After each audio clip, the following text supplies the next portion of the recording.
You know, that quiet old janitor at every school. Well, ours wasn't just a janitor. He was hiding a huge secret.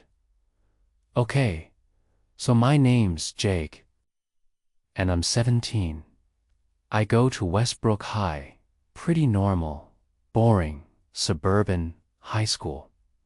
I'm not exactly popular, but I'm not invisible either. I hang out with my little friend group, play basketball, and try to survive until graduation. Anyway, at our school, we had this janitor named Mr. Harris. He was this older guy, gray hair, always wore a faded blue jumpsuit, carried around a squeaky old mop cart.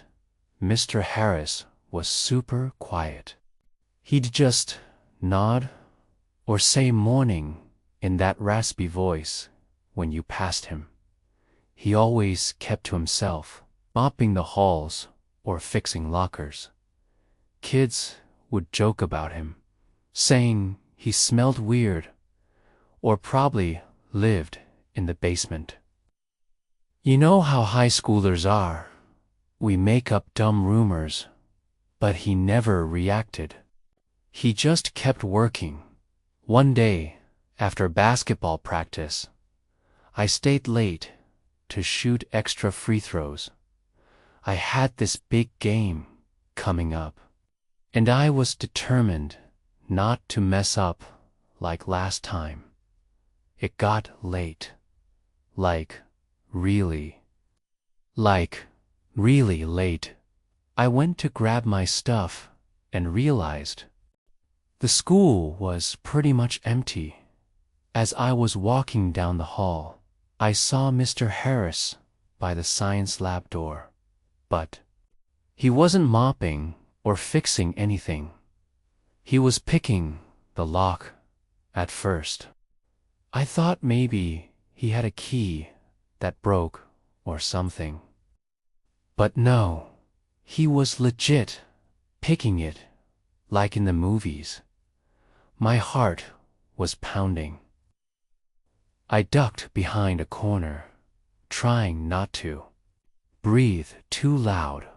After a few seconds, he got the door open and slipped inside.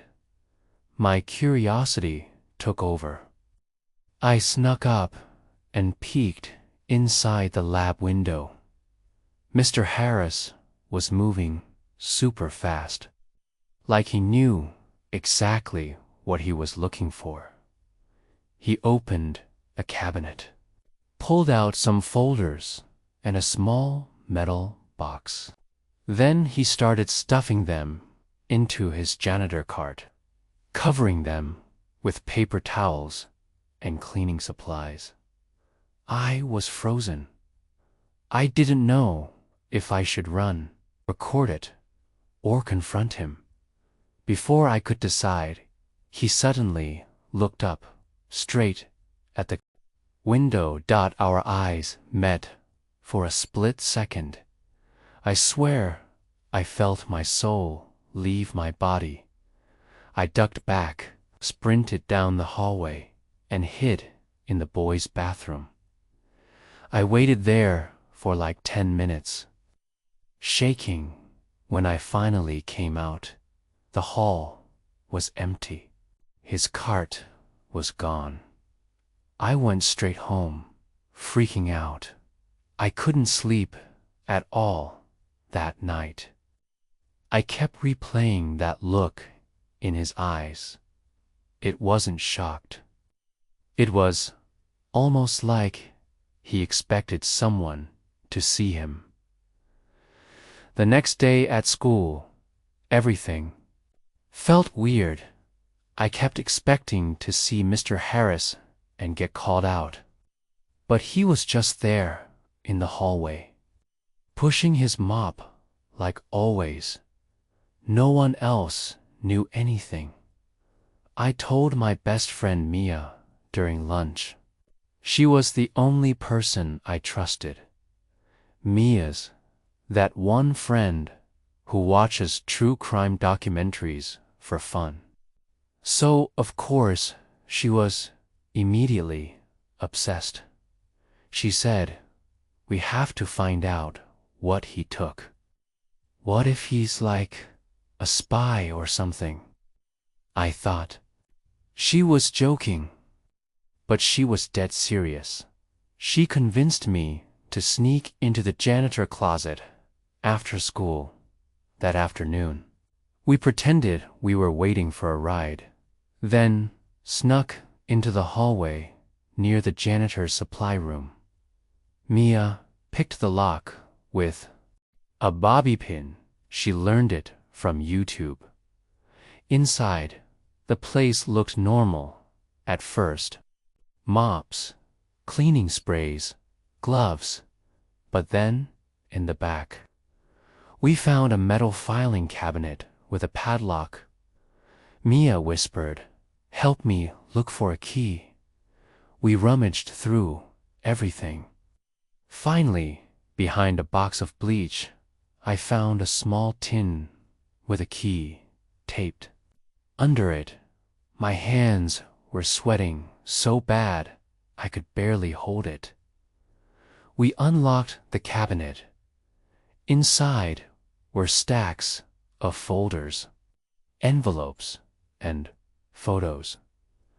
The first photo I pulled out was of Mr. Harris in a military uniform.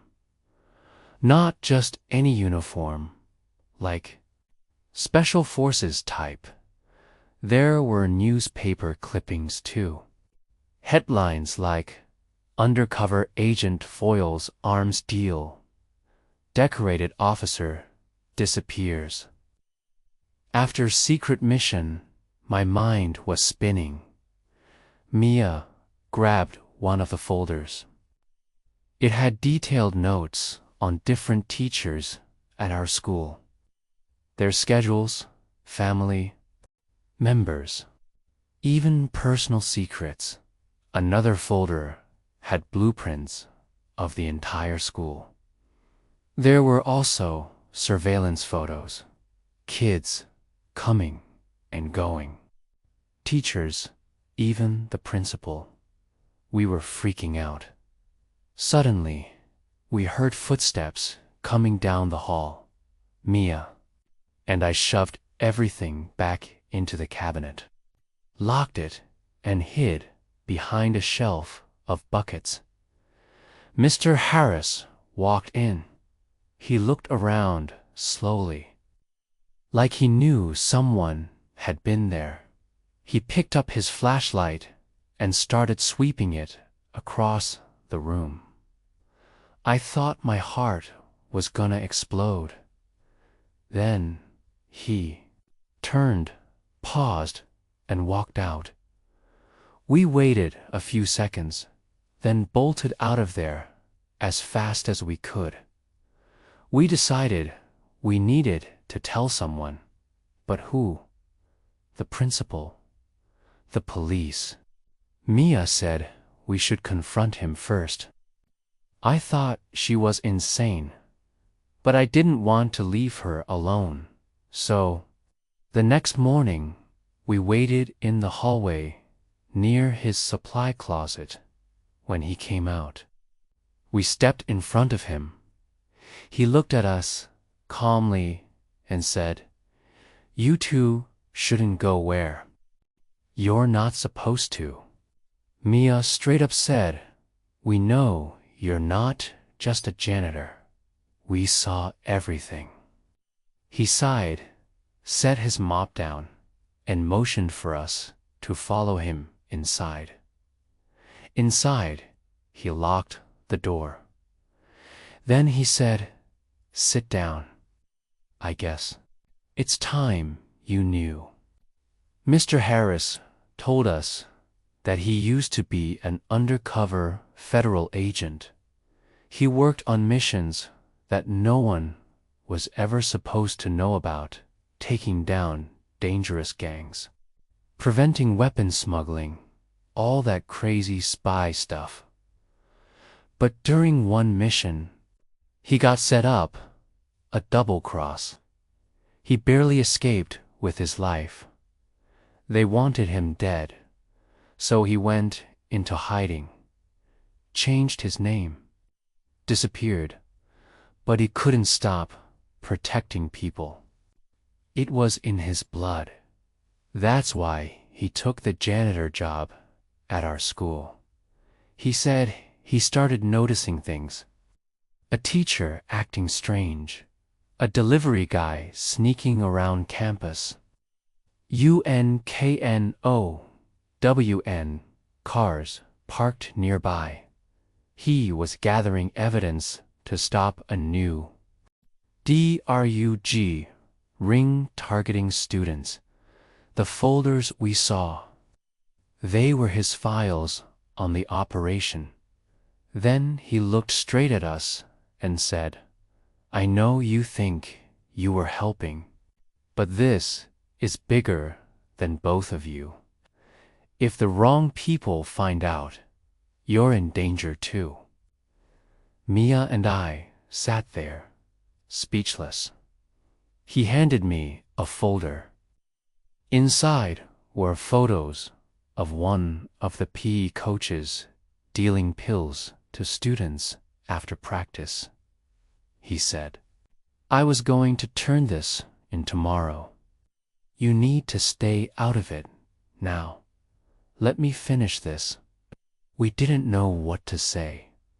Before we left, he looked at me and said, "Thank you for caring enough to look closer. Most people don't." The next day, the police showed up. They arrested the pay coach and 2 other guys from the parking lot. Turns out, they were running a whole underground drug operation using school events as cover. Mr. Harris was gone. We never saw him again. Some people said he moved to another state. Others said he went back into witness protection. The principal announced that he retired suddenly. Most kids didn't think twice, but we knew the truth. A week later, found a small package in my locker. Inside was a keychain shaped like a mop. There was a note attached.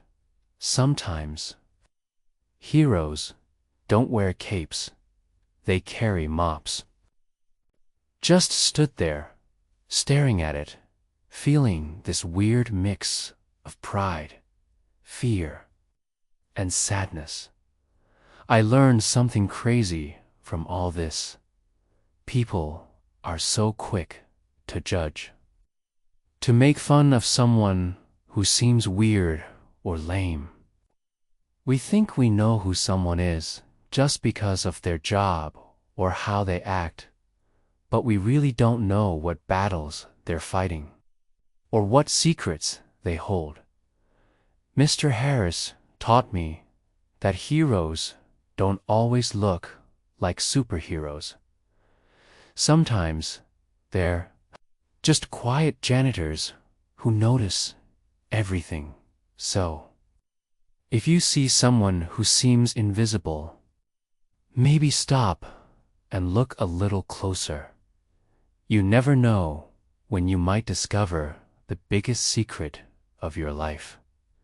And if you're out there watching this, Mr. Harris, thank